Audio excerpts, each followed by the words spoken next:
And you know what's interesting here is that it also goes to that conversation that has been had around the Nigerian education system about theory versus the practical.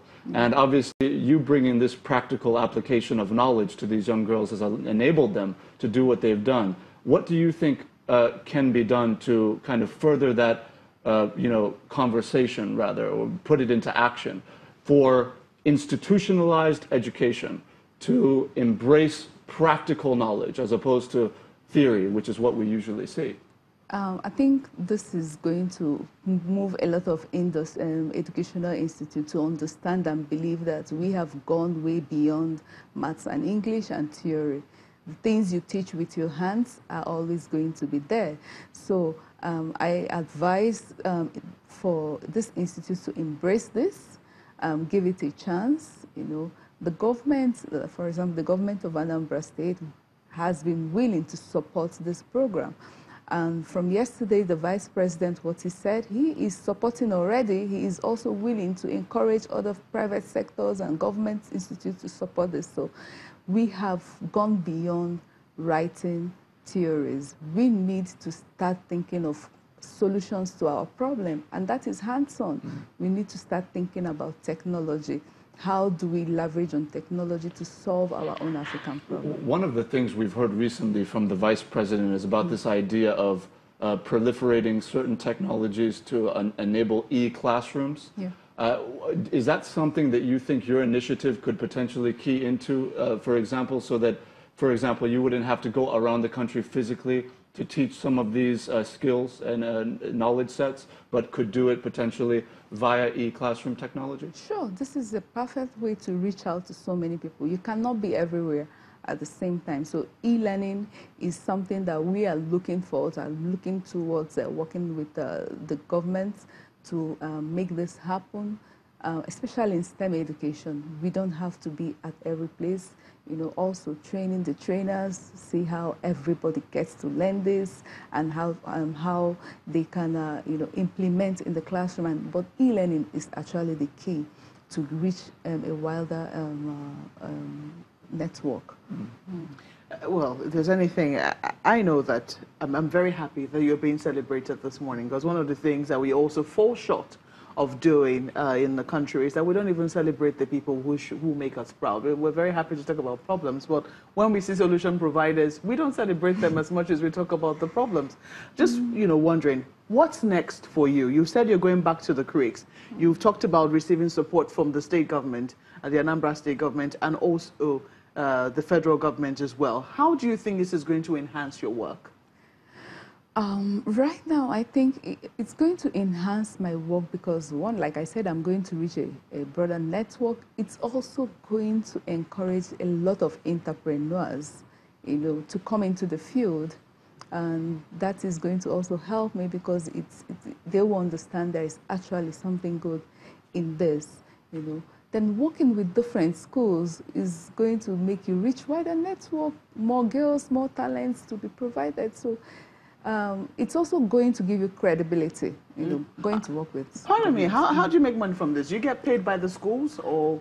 Actually, I'm a social entrepreneur, so I have schools that can pay money for this. I have schools that can't pay. For example, their school, they didn't pay for this particular program. But I focus on robotics education, so I reach out to schools that can't pay money to do this program for them. Then I go back to the schools that can't pay and give them the services for free. I see. Now, ladies, what's next for you? Are you looking to developing another app? I know that your mentor has told us that you're working to put this app on stores so that Nigerians can have access to it. But after you've done that, what's next for you? Are you looking at developing another app?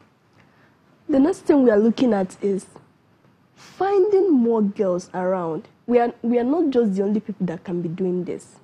There are other young people that we can bring to this field that can develop an app with us. So the next thing we are looking at is finding out those talents that are hidden with the help of our mentor here, so that they can join us and find a problem in our society and develop an app to solve it. What a mature perspective to be looking at how to proliferate the knowledge and create others who can make similar impact. Let me ask you, in line with what as she has just said. When we talk about the issue of succession, you know, you started from somewhere. We've talked about how you first encountered these talented young ladies, but how did your story start? And what gave you that initial motivation to say, it's not enough for me to make a living for myself or to have knowledge for myself, but I need to reach down and give back and create a successor generation? Well, my story started way back in 2014, where for the first time in my life, I made contact with robotics and STEM education. So I felt I've been robbed of knowledge in my life. Like if I had, at my adult age, I've not been able, I don't know what Lego is, and I don't know what this kind of education is. I said, I have to bring back this to my community. So in this conference I went, the Lego guy shut down on me because he couldn't answer me what is Lego. And sincerely, I don't know what Lego is at that time. I didn't know how it's related to education. I thought it's just a building block. Then I went to another vendor that actually explained this to me and said, you know what? You need to know about it. So I asked if I can bring this to my community. And he said, yes. I told him, you know, I'm bringing this to my community. I want every other child. My children, at that time, I was scared. How can they compete with the world if they don't have this access to education? That is how it started. So when I brought it down to my community, you know, they have no idea what I was talking about. And they don't see, because it's not part of the curriculum, they don't see how they can make use of this and this. But I pushed, so I started giving them free lessons. Like I come to a school and I ask them, please, can I do this for free? Let me just do it for free. Then when they see they are interested, some will ask you to continue and some wouldn't. Then I keep pushing, like if you don't want, I move to another school. And I come in, first of all, by asking, can I give you this for free? The children will like it. So I start with the free stuff, and then some started absorbing that. You know, in Onitsha, I have this great school, Springfield and Mount Olive, doing great with work. They are really supportive. They started it.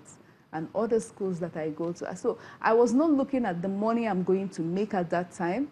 I was looking at the impact. In fact, my vision was, at a time I sit down and I pray and I say, my vision is, how do I raise girls from nowhere to become someone? I didn't know this was going to come. I just wanted to do this. And when I started with them, because there was entrepreneurship in the program, I was like, if they can learn entrepreneurship at this age that I'm also learning entrepreneurship, can you imagine what they will be in 10 years' time?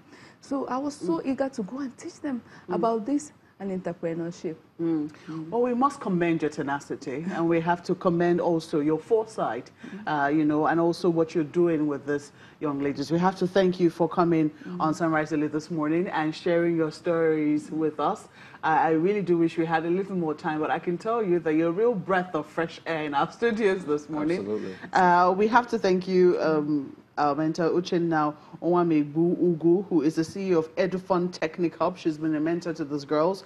And we also had with us this morning Promise Nalue, who's a student of Regina Patch's Model School in Onitsha and member Team Save a Soul. Yeah. That's interesting.